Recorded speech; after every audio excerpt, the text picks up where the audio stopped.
안녕하세요. 이번 시간에는 HLB가 자본잉여금을 혹시나 무증이 아닌 결손보전에 사용했다면 어땠을지 한번 비교를 해보도록 하겠습니다. 자본잉여금 계정에 주식발행 초과금이 들어가 있죠. 자본잉여금은 법정준비금이라고 해서 상법상 그 활용을 엄격하게 제한합니다. 그래서 비록 잉여금이라고 하더라도 그 돈은 주주들에게서 나온 금전이기 때문에 함부로 쓸 수가 없습니다. 그래서 자본잉여금은 무상증자와 같은 자본전입 혹은 결손보전에만 쓸 수가 있습니다. 그리고 이러한 경우라도 주주총회의 결의를 거쳐서 의사결정을 내리도록 하고 있는데요. 자, 그래서 오늘 볼 사례 파맵신에서도 주식발행 초과금으로 결손보전을 하려고 하니까 주주총회 안건을 올렸습니다. 그래서 11월 13일에 주주총회에서 이 의안에 대해서 기재를 하였는데요. 자, 결손보전에 쓰려면은 주주님들이 동의를 해줘야 됩니다. 물론 대부분의 상장기업들이 최대 주주가 지분을 많이 가지고 있기 때문에 보통은 되는 경우가 있겠지만은 많은 주주님들이 많이 반대한다. 그러면 하지는 못하겠죠. 파맵신의 재무제표를 자세하게 보도록 하겠습니다. 자, 파맵신에서 처리하고 싶은 것은 바로 여기 있는 미처리 결손금인데요. 자, 11기, 12기, 13기입니다. 13기는 2020년을 말하게 되는데요. 여기 보면은 미처리 결손금이 계속해서 쌓여가고 있는 것을 볼 수가 있겠습니다. 그리고 내려가서 보면은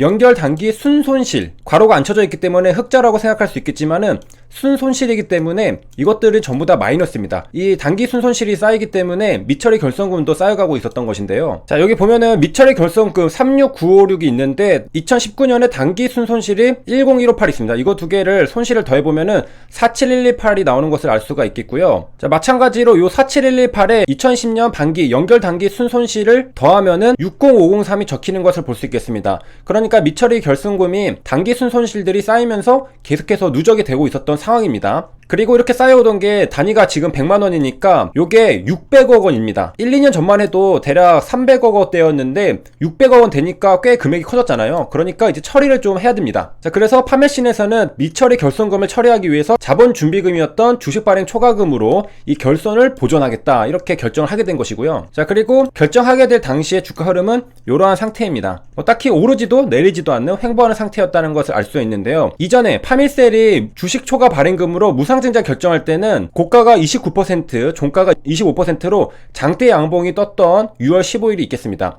그러니까 둘 다 주식발행 초과금을 사용하는 건데, 앞에서 무상증자의 주식발행 초과금을 사용할 때는 장대 양봉이 나왔는데 주식발행 초과금으로 결손을 보존하겠다 하니까 주가가 반응하지 않는 것을 확인할 수 있겠습니다. 자, 그래서 정리를 하자면요, 미처리 결손금이란 단기 순손실의 누적으로 자본 계정에 미처분 이익 잉여금이 부의 금액 마이너스가 됐다는 건데, 이렇게 나타나는 경우에 그 부의 금액을, 그 마이너스 금액을 미처리 결손금이라고 합니다. 그러니까 한마디로 단기 순손실이 쌓이면은 미처리 결손금이 누적이 된다라는 사실이고요. 공시에서 보면은 대략 1000억 원을 사용하기로 결정했습니다. 그리고 2020년 10월 27일에도 재무구조 개선이란 제목으로 뉴스 기사가 나왔는데요. 자, 이 준비금으로 결손보전을 하겠다, 이렇게 나왔습니다. 1000억 원의 주식발행 초과금이 있었는데 이것을 사용해서 누적되어 왔던 단기 순손실이 쌓여서 누적이 되어 왔던 결손금 600억 원을 전부 없애기로 결정을 했습니다. 그래서 파메씨는 짧은 시간 동안 무상증자랑 결손보전을 진행을 했는데요. 둘 다 주식발행 초과금으로 사용한 겁니다. 이것은 자본거래죠. 그러니까 우리가 파메신의 사례는 자본잉여금으로 할 수 있는 자본전입이랑 결손보전 두 가지가 짧은 시간 안에 일어났던 사례입니다. 그러니까 우리가 주식발행 초과금으로 사용할 수 있는 두 가지 방법을 모두 보여준 사례라고 볼 수 있겠는데요. 자본금 전입, 결손보전. 그래서 자본금 전입했을 때는 주가가 장대 양봉이 나오면서 거래량도 터지고 이렇게 주가가 상승하는 것을 볼 수 있겠고, 그냥 결손보전할 때는 주가가 이렇게 횡보하는 모습을 보여주는 것을 우리가 확인할 수 있겠습니다. 그러니까 둘 다 주식발행 초과금을 사용하는 건데 어디에 사용하느냐에 따라서 주가 반응이 확연하게 다르다는 것을 우리가 알 수가 있겠습니다. 자, 그리고 기사에서도 1121억 원의 자본준비금을 보유하고 있다고 했는데 우리가 저번 시간에 공부했죠.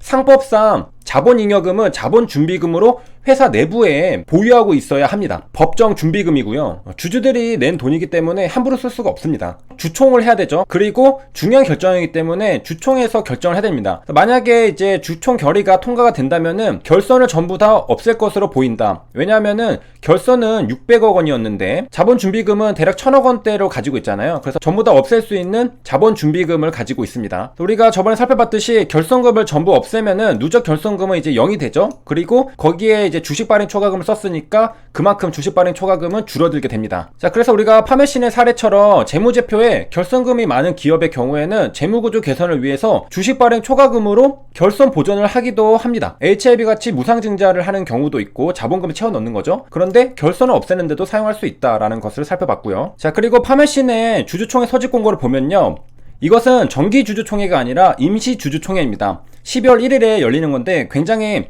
빠르게 연료가 하는 것을 볼 수 있는데, 그 이유에 대해서도 우리가 뉴스 기사를 통해서 알 수가 있습니다. 정기 주주총회로 결손금 보전을 미루면은 2020년도에는 반영이 되지 않겠죠. 그런데 12월 1일에 임시 주총을 열고서 연내 처리하게 될 경우에는 연말 감사에서 이 해당 효과를 반영해서 공시를 할 수 있습니다. 그러니까 재무제표를 개선할 거면은 빠르게 하는 게 낫다는 겁니다. 왜냐면은 2020년 사업보고서에서 재무제표가 깔끔하게 나올 수 있기 때문에 그렇다는 것이고요. 자, 그리고 원래는 자본준비금 같은 법정 자본금을 결손금에 보존하는 것은 정기주총 결의사항이라고 합니다. 그런데 예외로 법정준비금이 자본금의 1.5배를 초과하면은 그 초과액에 대해서는 임시주총으로 가능하다고 합니다. 여기 보면은 자본금에 비해서 주식발행 초과금이 굉장히 많은 것을 알 수 있겠죠. 딱 봐도 1.5배는 훨씬 넘는 것을 우리가 알 수가 있습니다. 그렇기 때문에 1.5배 초과액에 대해서는 임시주총을 할 수가 있다는 것이고요. 자, 이에 대해서 파메신 관계자도 당장 현재로서 언제부터 회사 매출이 잡히기 시작할 건지를 예견하기가 어렵다. 그러니까 앞으로도 단기 순손실이 찍힐 수가 있는데 결손 보전을 해놓는 게 좋다는 거죠. 그래서 상법상 자본준비금 중 자본금의 1.5배를 초과하는 부분에 대해서는 전부 결손 보전이 가능한 부분이므로 현재 누적된 결손은 전부 상세가 가능할 것으로 보고 있고 연내 재무구조 개선을 이룰 것, 이렇게 전했습니다. 파메신은 왜 매출이 없느냐? 신약 개발에 필요한 R&D 비용을 계속 지출하고 있기 때문에 적자가 쌓여가고 있다고 합니다. 그래서 이런 파이프라인들이 기술 이전, 애로가 성사돼야지 매출을 기대할 수 있는데 이런 게 없다면은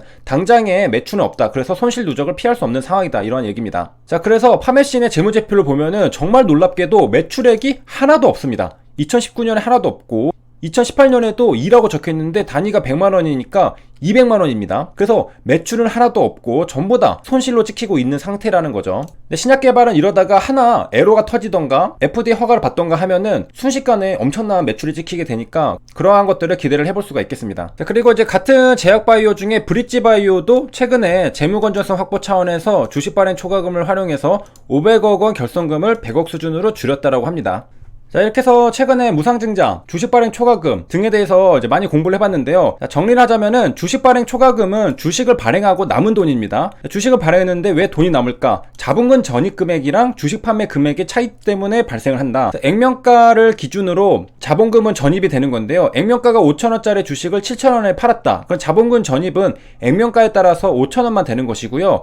이 액면가액이랑 판매가액인 2,000원은 주식발행 초과금으로 자본잉여금이 되는 것입니다. 이 자본잉여금을 어떻게 사용하느냐에 대한 것이 이번 영상이었는데요. 무상증자에 사용하니까 주가가 장대 양봉이 나왔다. 그런데 결손금 보전에 사용하니까 주가가 그렇게 재밌지는 않았다라는 것을 살펴봤습니다. 그리고 우리가 지금 알고 있듯이 HLB도 무상증자 결정하고 나서 주가가 이렇게 올라가는 것을 확인할 수가 있겠습니다. 자, 그래서 같은 주식 발행 초과금이라 하더라도 결손 보전에 사용하느냐 무상증자에 사용하느냐 주가에 미친 영향은 다르다는 것을 우리가 살펴봤습니다. 그래서 여기까지 시청해주셔서 감사합니다.